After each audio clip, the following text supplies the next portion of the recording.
সম্পর্কেও তার পরোয়া থাকবে না যে হক কথা যদি বলি তাহলে যদি আমার চাকরি না থাকে।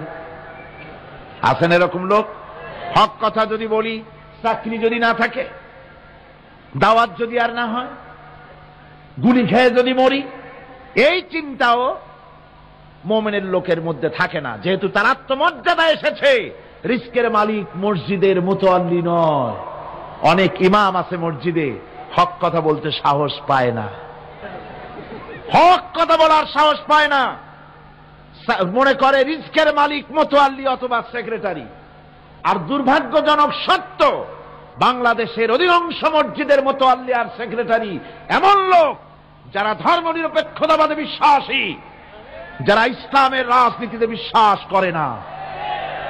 এ ধরনের বহু লোক মসজিদের সেক্রেটারি, মেম্বার, মুতাল্লি হয়ে বসে আছে আর মসজিদের ইমামদেরকে হক কথা বলতে দেয় না। আছে না?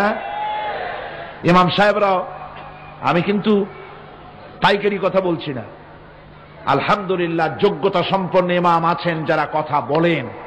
আবার কিছু লোক আছে যারা ভয় পান। আমি তাদের উদ্দেশ্যে বলছি, কোরআনে কারীম বলছে রিস্কের মালিক হচ্ছেন আল্লাহ সুবহানাহু ওয়া তাআলা। তোমার রিস্কের পরোয়াটা কিসের? ইন্নাল্লাহা হুয়ার রাজ্জাকু যুল কুওয়াতিল মাতিন। রিস্কের মালিক তো আল্লাহ পাক, তার হাতেই সমস্ত রিস্ক। রিস্ক কার হাতে? বাংলাদেশ পৃথিবীর দ্বিতীয় বৃহত্তম মুসলিম দেশ। এই দেশে বসে মসজিদে কথা বলতে ভয় পায় মুসলমানেরা, মসজিদে বসে কথা বলতে ভয় পায়। কিন্তু ভারতের দিকে তাকান, ভারতের দিল্লির জুমা মসজিদের ইমাম আব্দুল্লাহ বুখারী, লোকটার জন্য দোয়া এসেই যায় দিল থেকে। যখন কলকাতার হাইকোর্টে কোরআনে কারীমকে ব্যান করে দেওয়ার জন্য মামলা দায়ের করা হলো, দিল্লির জুমা মসজিদের ইমাম বক্তৃতা করলেন। সেই বক্তৃতার ক্যাসেট আমার কাছে পৌঁছানো হয়েছিল। আমি বক্তৃতা যখন শুনছিলাম আমার মনে হচ্ছিল যেন তার মুখ থেকে আগুন বর্ষণ হচ্ছে।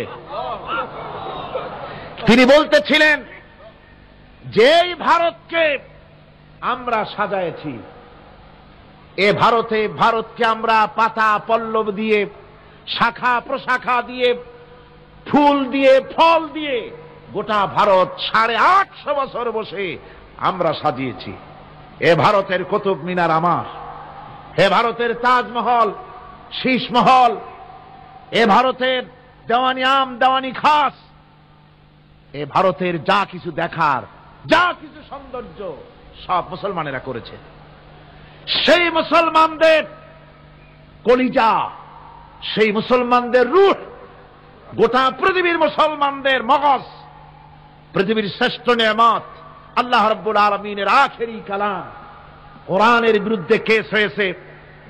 আব্দুল্লাহ বুখারী বলছেন, এই কোরআনের বিরুদ্ধে কোরআন ব্যান করার মতো রায় যদি ভারতের কোন জজ মুখ দিয়ে উচ্চারণ করে কোরআন ব্যান করা হলো, তিনি বলছেন আমি ভারতের জুমা মসজিদের ইমাম শুধু নই, ভারতের 20 কোটি মুসলমানের ইমাম আমি।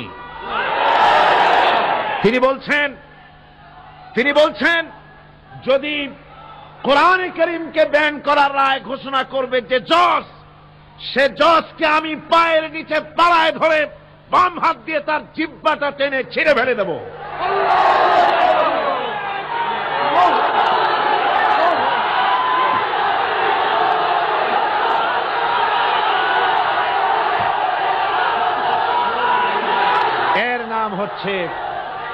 এর নাম ঈমান।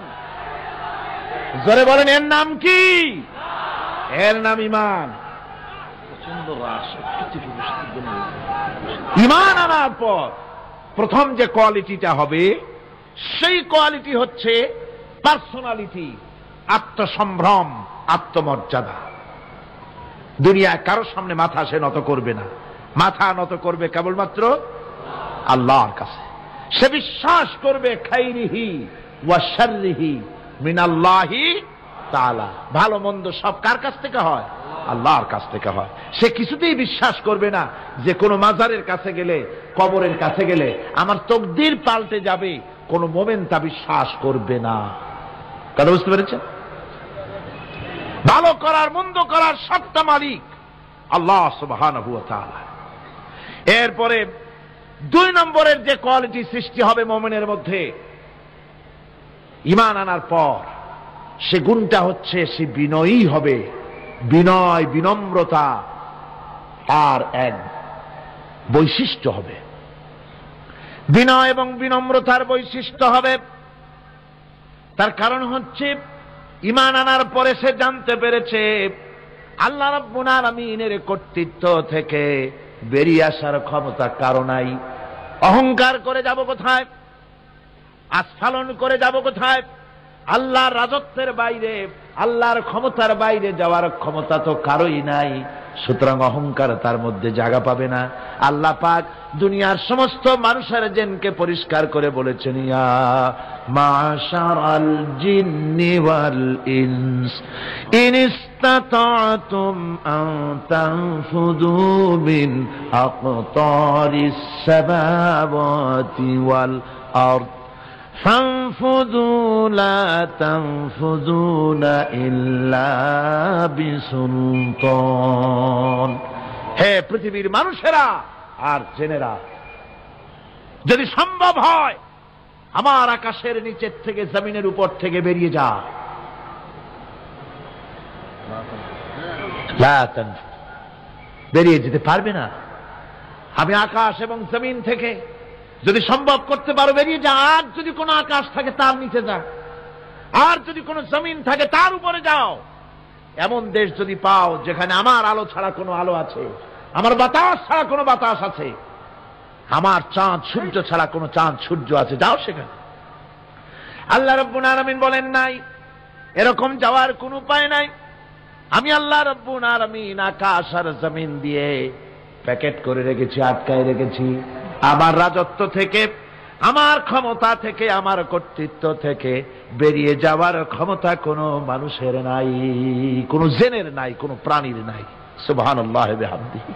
মানুষ হচ্ছে অহংকার কিসের হবে? তোমরা হচ্ছ ফকির। আল্লাহ পাক বলছেন ওয়াল্লাহুল গনিয়্যু ওয়া আনতুমুল ফুকারা। আল্লাহ হচ্ছেন গনি। আল্লাহ কি?